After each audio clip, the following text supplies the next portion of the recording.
It has been through the Township Zoning Hearing Board for 2 zoning hearings. The applicant agrees to abide by the conditions in the zoning hearing.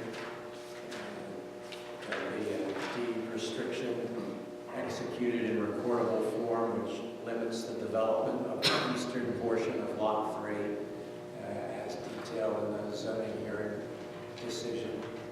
And I believe that, Carol, is there anything you'd like to add to it? I appreciate you taking some of the talking for me. Thank you, Mr. Keenan. Yes.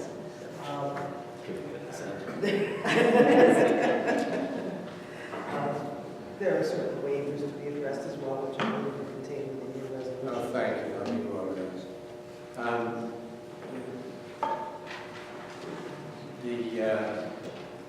A waiver is asked for the requirement to offer Perkiomen Avenue to the ultimate right-of-way for dedication. This is just a small development. They would like us to waive that requirement. And the Planning Commission's been over all these waivers and recommends we waive it. A waiver is granted to the applicant requiring it to widen Perkiomen Avenue to provide a 24-foot cartway. They'd like to keep the cartway at the smaller, less wide area, and I believe so does everybody else, and wish the road to remain narrow. The access strip shall be a minimum of 50 feet for its length. That's the law. Waivers granted to the applicant to create a 25-foot wide access strip to the property. The 18-foot wide access strip, which is required, is waived for the section of the driveway which is more than 50 feet from Perkiomen Avenue. So it'll be serving 2 properties. The first 50 feet would have the 18-foot wide access strip, but beyond that, to just go to the one property, the access strip would be allowed to be narrower, which fits in well with this small development. A waiver is asked for from the requirement to construct sidewalks along Perkiomen Avenue. It look pretty peculiar with sidewalks in this area. The applicant is asking for a waiver regarding some existing vegetation. I've rewritten that to say that the applicant will present for the township engineer's approval a plan by a certified arborist as to the preservation of the trees on the site adjacent to the site during construction. You're not waiving it, we're allowing a study to be performed and approving it.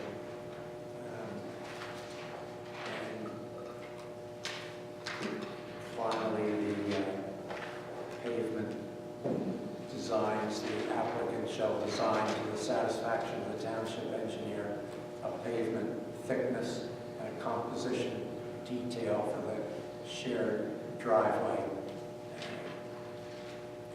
which is appropriate for this subdivision. So I'd ask for approval of those waivers, and they're part of this approval. Mr. Keenan, I believe Mr. Ryder is in attendance in the audience.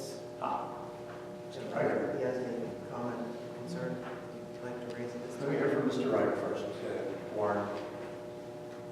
Well, what would I say? This is the waivers we're asking for. I disagree with the arborist. I'd rather not have to pay for a study just to protect some overgrown trees along the property edge. Where it goes down. Can you hear me? No, we can hear you. Go ahead. Yes, please, because again, it allows us to Oh, yeah, accurately write the minutes. You can make a comment as one attributed to you correctly. Thank you. And you could also introduce yourself and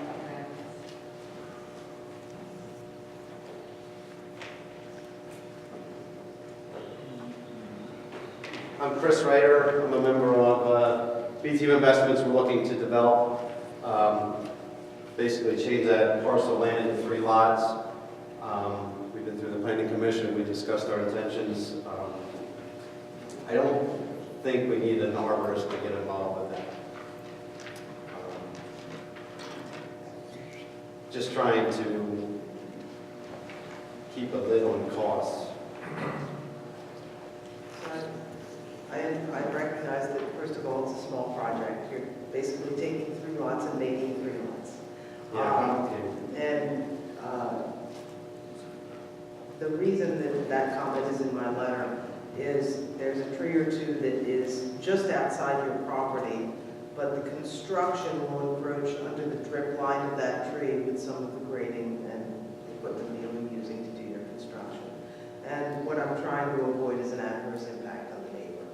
So if not the certified arborist, then some sort of agreement with the neighbor about the health of those trees. I don't want to see you injuring. Well, Casey, are you referring to the Milo property? Are those the trees you're referring to? There was an oak tree on the Maiello property that was very close to the line. I don't know if it's still Maiello. I think it's been sold since.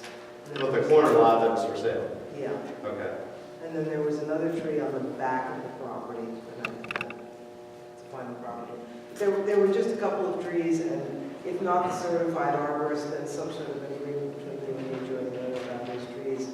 I'd hate for those folks to find out that their trees are damaged by the result of what you're doing. You probably hate that too, because of what with the other. It's not my intention to damage, I mean, I like trees, and we keep as many trees as we can, but some of those trees are part of an overgrown kind of forest area, and they're not really well-maintained trees. It's just, they were on the property edge and they grew over our property, so.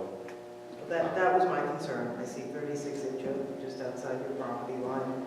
You're running. I'm okay with that. I can hash it out with them and report back to you. Good. So with that amendment, how are we doing with the? I don't know, you tell me. Does- I'm okay with all the other waivers. I don't think we're asking anything that's not indicative already of the neighborhood. Right. It's a quaint, kind of quiet little part of Spring Mountain. That's the way we would like to keep it. Those are just my thoughts. All right. So Any other questions? any questions of the developer? Then with the amendment not requiring the arborist, could I ask for Not requiring an arborist, but requiring you to make an arrangement with the neighbors to ensure Right. they are satisfied with whatever happens to the trees. Okay. That's acceptable. Thank you. So moved. I'll second. all in favor? Aye. Aye. Aye. Thank you. And that's the end of my report. Moving on to engineer, Carol. Thank you again, Mr. Keenan, for assisting with the BTU Investments subdivision. The second item of my report then is just to note that the Sandbrook subdivision review is completed. That's another 3-lot subdivision. The project was discussed at the November Planning Commission meeting. There were some stormwater management concerns still to be addressed before the Planning Commission recommends the project forward to this board. The 2-lot Knipe subdivision on Kratz Road, you might recall, was granted conditional approval back in June. One of the conditions is that the applicant submit evidence of approval from DEP for sewage facilities planning. DEP has advised the applicant that public notice must be published with a 30-day comment period, identifying the Pennsylvania Historic and Museum Commission has cited a high probability of significant archaeological sites in the project area. This must be documented before DEP will approve their sewage planning. Again, just informational, the required self-liquidating debt report was prepared in November to support refinancing of township debt obligation. PennDOT, I attended a meeting this month at PennDOT District 6 to learn about proposed road resurfacing projects over the next 5 years.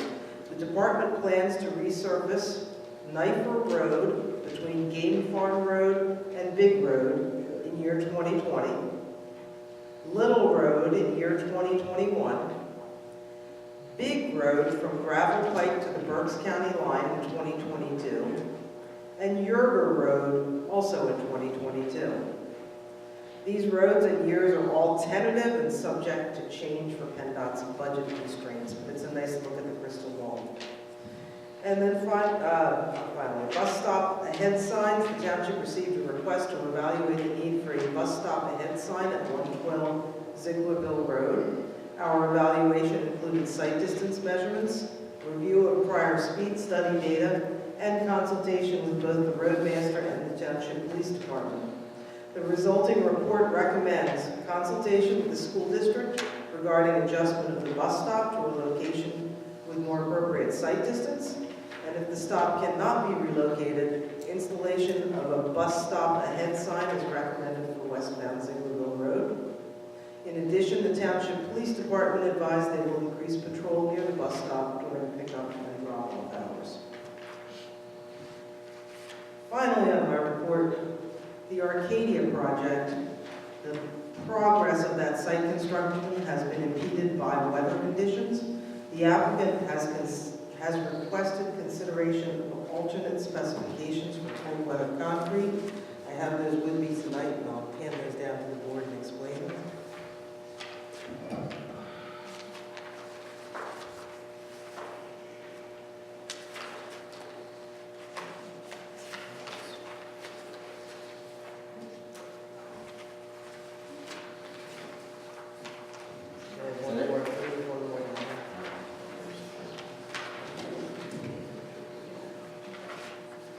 So the Pennsylvania Department of Transportation specifications really don't very well address installation of concrete when the surface air temperature is below 40 degrees, and that contractor is trying to get that site stabilized and get his work finished.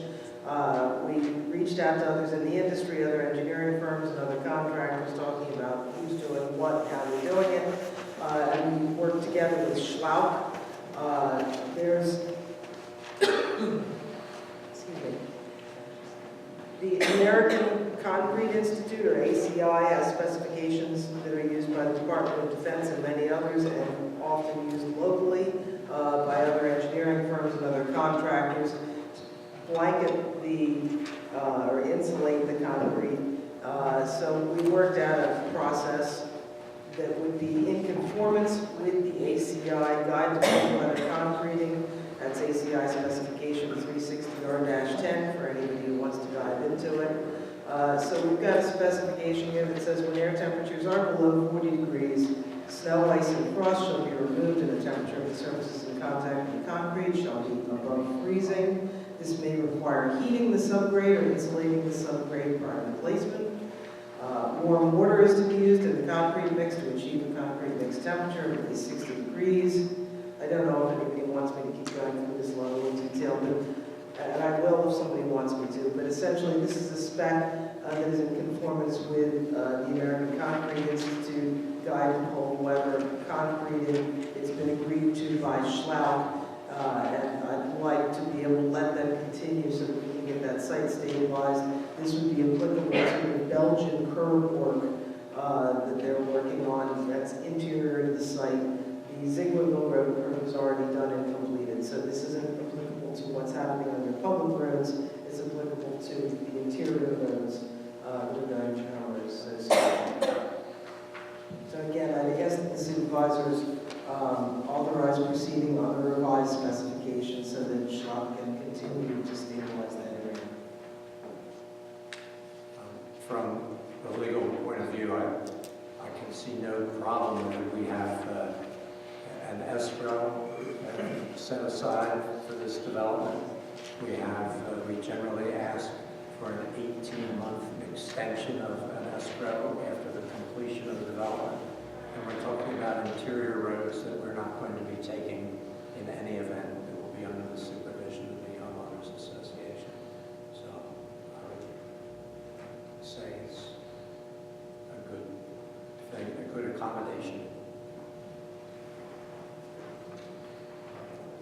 Yeah, it's the way it's supposed to be. So I think the engineer's looking for some sort of permission to do it, so if we could have the resolve that we will accept the specifications that the engineer has presented for the development. So moved. I'll second it. All in favor? Any questions? No, I'm sorry, yes. Yes.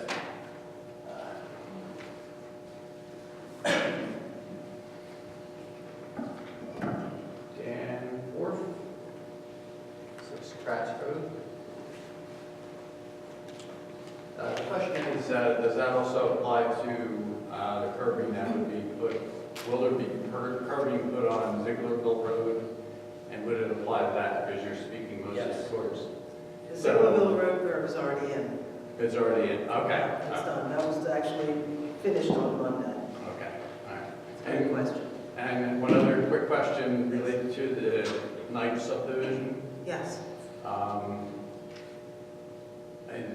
At the most recent meeting, you mentioned that it was going to be a requirement, the DEP was requiring an archaeological, I forget what it was called, but. Yeah, I'll stop you there, and Okay. because I can understand how you did that way. So what happens is, when you're doing the planning module work, when the engineer is doing the planning module work, they submit to, they do a PIND, which is a submission to Pennsylvania National Diversity Index. And then all these agencies get to look at it through that PIND and say, well, we know there's a flaming orchid out there and it's very rare and you gotta protect it. Or we know there's, so it's a chance to review it for endangered species. It's a chance to review it for, speaking of endangered species, bog turtles. And also the Pennsylvania Historic and Museum Commission reviews it. So the hit that they got, we call it a hit when they get a response that there might be something out there. The hit that they got was not that there were any known archaeological features out there, but because of the location of the site, there was a probability of them. So what they are required to do isn't to do a study. It's to publish a notice in the newspaper advising the public that they're proceeding with this subdivision despite the fact that there was this comment from the PHMC, and the public has opportunity to offer comment back on that, and those comments go to DEP in their consideration of the planning. So I think that's different. Slightly different. I mean, that's slightly different, and you probably got further information. That's a little different than it was described last 2 weeks ago, where it was indicated, where you indicated that they were actually requesting the site survey or whatever related to archaeological stuff. But it sounds like you can have a follow-up conversation, maybe, because you're trying to get them to adjust that. It's all fine. I just wanted to make sure. I know last week at the meeting a week ago, the solicitor asked me about the status of that. Right. And I replied directly, maybe I wasn't clear enough when I replied. I haven't had any new information, but it might have been my fault for not being clear enough when I replied. That's perfectly fine. I understand. I understand both topics. Thank you so much. Sure.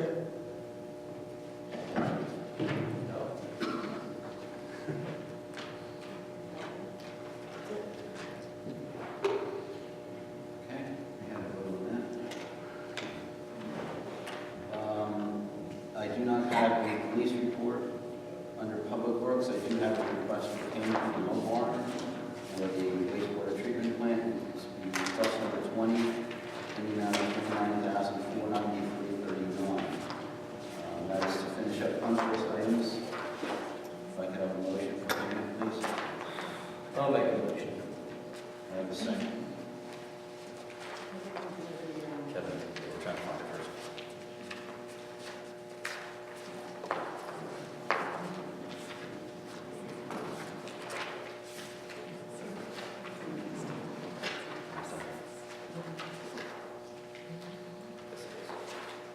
I'll second the motion.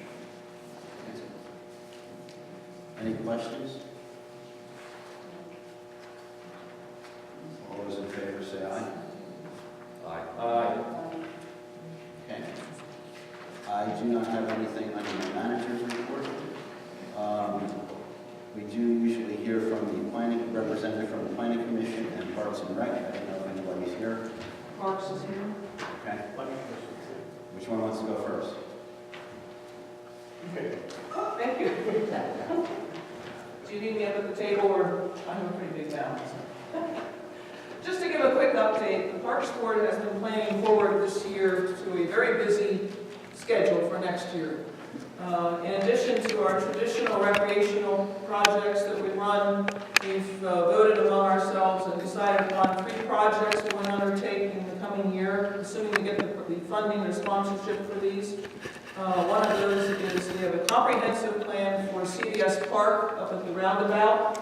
A piece of that, the phase 1 we'd like to do this coming year, is directly relevant to our centennial, which is also happening next year. So we'd like to do that one. We also would like to redo the rain garden at Cuddy Park with additional educational signage to make it an opportunity to educate the citizens on the importance of rain gardens, how they can be constructed, and the importance of managing stormwater runoff and how that can be done. We are also going to be doing a cleanup at the Cedar Hill green space in that development there in conjunction with the Perkiomen Watershed Conservancy in the spring. They've graciously agreed to support us with that. That's a great opportunity for public participation. Please, we are going to be looking for people to help to come out and help us do a cleanup out there. There's a lot of rubbish, everything from plastic old chairs to mattresses and wood and everything else. So we want to get that cleaned up as well. In addition, last night at our meeting, we had a guest, Phil Smith. Yes, how could I forget Phil? Phil Smith brought to us a concept of a possible mural that we like, and we're going to begin developing that, potentially using the medallion of the township on that, and we're going to be developing that as well. And I'm deliberately being vague because all of these are going to be provided in detail to the board in one of these meetings early next year, so we're not going to do any detail on this for that. But we are also, in addition to all those projects, are also participating with Upper Frederick Township, developing the Centennial Committee activities for our Centennial celebration, which will be September 28th of next year. We have got a great committee that's working on that and developing the activities we're going to be involved in that. Our own Linda Jansen is doing the development of the tours through both townships, the historic sites as well as the parks and the natural environments that make our township areas so wonderful. You'll get a good tour and it'll be all narrated. There'll be activities for children, there'll be food trucks, we'll have presentations by both sets of supervisors for the townships. We're also going to be doing things like time capsules, and we're going to be reaching out to the scouts for development of what that's going to be. So we'll have a lot of things, and stay tuned to that. We will be announcing things as we go through there.